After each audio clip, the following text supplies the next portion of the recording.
किया हुआ जब 4,500 साल मेघनाथ की गुफा के दरवाजे तोड़े गए और अंदर जो मिला वो आपके भी रोंगटे खड़े कर देगा। शुरुआत करने से पहले प्रभु श्री राम के सच्चे भक्त कमेंट बॉक्स में हर हर महादेव लिखें और हमारे चैनल को सब्सक्राइब करके बेल आइकन को ज़रूर प्रेस कर लें। इस घटना की शुरुआत होती है साल 2018 में।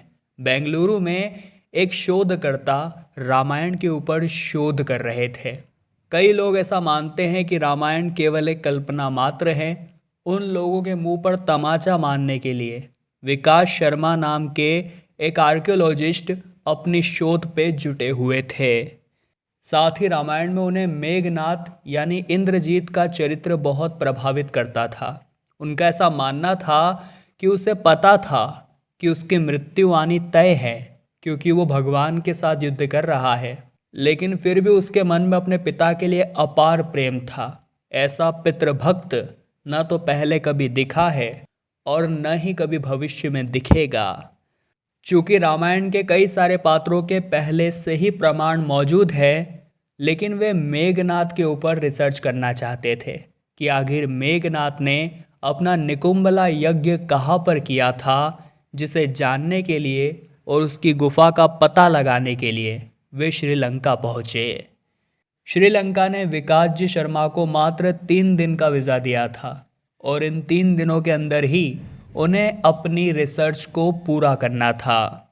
लेकिन उन्होंने हार नहीं मानी और विकास जी शर्मा जो एक बड़े आर्कियोलॉजिस्ट थे, वे उस पर्वत पर पहुँचे जिसे सुमेरु पर्वत के नाम से जाना जाता था। और वैज्ञानिकों का ऐसा मानना है, शास्त्रों में ऐसा लिखा हुआ है कि इसी सुमेरु पर्वत के ऊपर लंका नगरी बसाई गई थी। वे समझ चुके थे कि मेघनाथ की गुफा भी इसी पर्वत के निकट 1 या 2 किलोमीटर के अंतर्गत ही मौजूद होगी, जिसके बाद वे मेघनाथ की गुफा को ढूंढने लगे। मेघनाथ को इंद्रजीत भी कहा जाता है क्योंकि उसने इंद्र को भी हराया था। मेघनाथ ने ब्रह्मा जी से अमरत्व का वरदान मांगा, लेकिन ब्रह्मदेव ने यह कहा कि यह वरदान प्रकृति के नियमों के विरुद्ध है, परंतु वे उसे यह वरदान देते हैं कि जब भी आपातकाल में कुल देवी निकुंभला का तांत्रिक यज्ञ अगर वो करता है तो उसे एक ऐसा दिव्य रथ प्राप्त होगा जिस पर सवार होकर अगर उसने युद्ध किया तो कोई भी उसे हरा नहीं पाएगा। अपने इसी यज्ञ को पूरा करने के लिए वो लंका से 2 से 3 किलोमीटर दूर गुफा के अंदर यज्ञ कर रहा था। जब गुप्तचरों को इस बात का पता चला तो उन्होंने इस यज्ञ की जानकारी विभीषण को बता दी। उन्होंने तुरंत ही भगवान श्री राम को सारी सूचना दी और भगवान श्री राम ने विभीषण को आदेश दिया कि वे तुरंत ही जाकर उस यज्ञ को भंग कर दें। जिसके बाद विभीषण की सहायता से एक गुप्त मार्ग से जाकर सभी वानर सैनिक उस गुफा में पहुंच गए और विभीषण की उस गुफा में जाकर यज्ञ को भंग कर दिया। और जिस गुप्त मार्ग से वानर सेना उस गुफा तक पहुंची थी, आज उसी मार्ग से विकास जी शर्मा उस गुफा की ओर आगे बढ़ रहे थे।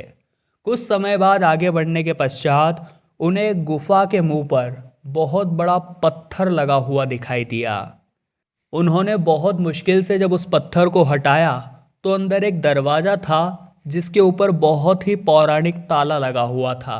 उन्होंने एक बड़े भाटे से उस ताले को तोड़ दिया और जब 4,500 साल बाद मेघनाथ की गुफा के उन्होंने दरवाजे खोले तो अंदर का नज़ारा देखकर उनके भी होश उड़ गए, क्योंकि उस गुफा के अंदर लंका की कुल देवी निकुंभला की एक बहुत बड़ी मूर्ति स्थापित थी। साथ ही वहाँ पर कुछ ऐसी सामग्रियाँ बिखरी हुई थी जो सालों पुरानी मालूम पड़ रही थी, लेकिन उस गुफा के अंदर मेघनाथ की कुलदेवी की मूर्ति का होना यह प्रत्यक्ष प्रमाणित करता है कि सच में वो मेघनाथ की ही गुफा थी। शोधकर्ता विकास जी शर्मा ने अपनी शोध को जारी रखा और 3 दिन के बाद वे पुनः भारत लौट आए। उनकी इस रिसर्च को आज भी सराहा जाता है। उनके इस काम की चारों ओर तारीफ होने लगी। इस घटना को लेकर आपके क्या विचार है हमें नीचे कमेंट बॉक्स में बताइएगा। वीडियो आपको पसंद आई हो तो आप लाइक ज़रूर करें। रोजाना ऐसी वीडियोस देखने के लिए हमारे चैनल को सब्सक्राइब करके बेल आइकन को प्रेस कर लें। अभी के लिए आप सभी दर्शकों को हर हर महादेव।